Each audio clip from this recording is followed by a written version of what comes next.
Irmãos e irmãs, na graça do Santo Batismo, irmãos no ministério, que alegria podemos estar aqui reunidos como a Igreja Diocesana para esse momento tão fundamental, tão importante para a caminhada pastoral, evangelizadora da nossa diocese. Na primeira leitura, São Paulo compara a igreja a um corpo. Para ele, a comunidade cristã é o corpo de Cristo. Na comunidade, todos formamos um só corpo, do qual Jesus é a cabeça. Todos juntos somos o corpo de Cristo, porque é fundamental a unidade na igreja. A igreja é, antes de tudo, comunhão. Na comunidade cristã, todos receberam o mesmo batismo e o mesmo Espírito, que produzem a comunhão e a igualdade fundamental entre os cristãos. A igualdade que existe entre nós é muito maior do que a diferença de ministérios e de vocações específicas. Contudo, as pessoas são diferentes entre si, cada uma com sua originalidade própria, contribui de maneira indispensável para a construção e o crescimento de todos. Na igreja, não deve haver uniformidade. Na igreja não deve haver uniformidade, mas unidade na diversidade. A diversidade de dons é a maior riqueza da comunidade cristã e não deve quebrar a sua unidade. E é preciso também a solidariedade, que faz com que todos se voltem para cada um, principalmente para os mais fracos e os mais necessitados, partilhando os sofrimentos e as alegrias, como nos pede a Gaudium et Spes, no número 1. No Evangelho, que trata da verdadeira videira, por 8 vezes, Jesus usa o verbo permanecer. Por que tanta insistência neste assunto? A única explicação é que a união com Cristo e com a igreja é o núcleo fundamental da sua mensagem. Permanecer em Jesus é acolher sua palavra e seu exemplo e procurar colocá-los em prática. É permanecendo em Jesus que os discípulos produzirão os frutos que são do agrado do Pai. E a seiva do amor que une Jesus e os discípulos cria laços entre as pessoas, leva à fraternidade, à solidariedade e comunica a vida, a verdadeira vida que vem de Deus. Para que nós sejamos ramos frutíferos, precisamos ouvir e guardar bem as palavras da verdadeira videira. Todo ramo que não der fruto, ele o corta. E todo ramo que dá fruto, ele limpa, poda, para que produza mais fruto ainda.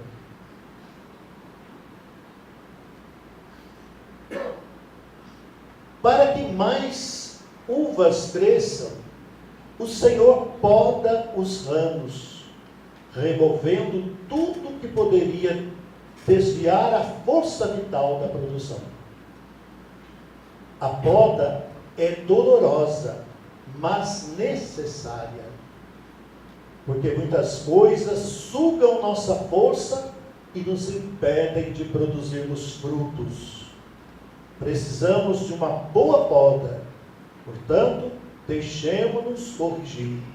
Abramos o nosso coração à conversão pessoal e à conversão pastoral que nos pede a igreja. A outra coisa exigida para a produção de bons frutos é permanecer na videira. Sem a ligação vital com a videira, que é Jesus, o ramo murcha e morre. Isso leva à segunda responsabilidade principal desta passagem. Permanecer em Jesus é essencial para viver e frutificar, para ter a verdadeira vida dele e produzir os frutos que ele produziu com os seus exemplos, com o seu modo de viver. Precisamos, a igreja é comunhão, mas também é missão. Os ramos que permanecem em Cristo produzem muito fruto, pois sem ele nada podemos fazer. Separados de Jesus, não podemos fazer nada para melhorar nossa vida pessoal, nossa família, nossa comunidade, nossa relação com Deus. Muitos tentam andar sozinhos, pensando que apenas com a sua bondade e discernimento produzirão frutos sem se apoiar no Senhor, sem precisar da graça de Deus. Puro engano. Somente em Jesus somos capazes de cumprir a justiça e a verdade que o Senhor espera que produzamos. Peçamos, pois, ao Pai Celeste que nos dê a graça de manter uma ligação ininterrupta, uma relação viva e ativa e constante com Jesus, de quem dependemos para produzir os frutos que Ele espera de nós, para que a igreja seja de fato uma comunidade missionária.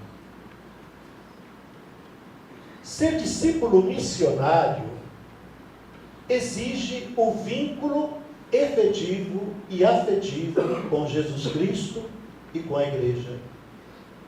É sentir-se chamado a viver na igreja uma intimidade itinerante com Jesus, que é partilha da sua vida, da sua missão e dos seus sentimentos, mas em contínua saída missionária. É pela força do Espírito Santo que Jesus envia seus discípulos em missão. Por isso, a igreja é missionária por natureza. Toda a comunidade eclesial deve ser missionária e deve viver em estado permanente de missão. Todos nós somos convidados a alcançar todas as periferias geográficas e existenciais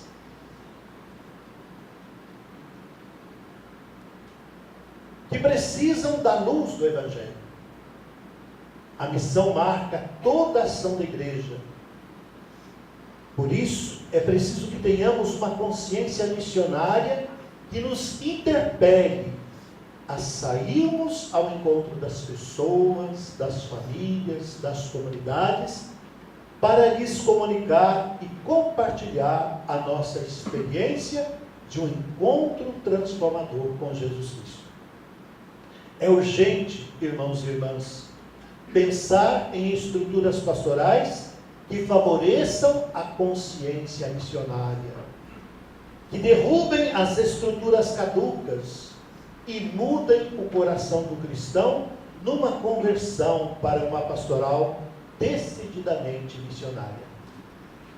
A missão da igreja constitui um desafio da igreja para o mundo, mas é também um desafio para a própria igreja, pois lhe exige rever o modo de se entender, o seu modo de ser, de pensar e de agir.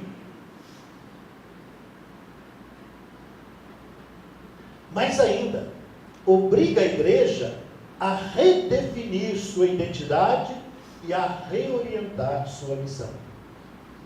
Significa que a missão da igreja, antes de ser um programa de ação pastoral, é um chamado de Deus à igreja para que recupere sua identidade de discípula missionária de Cristo.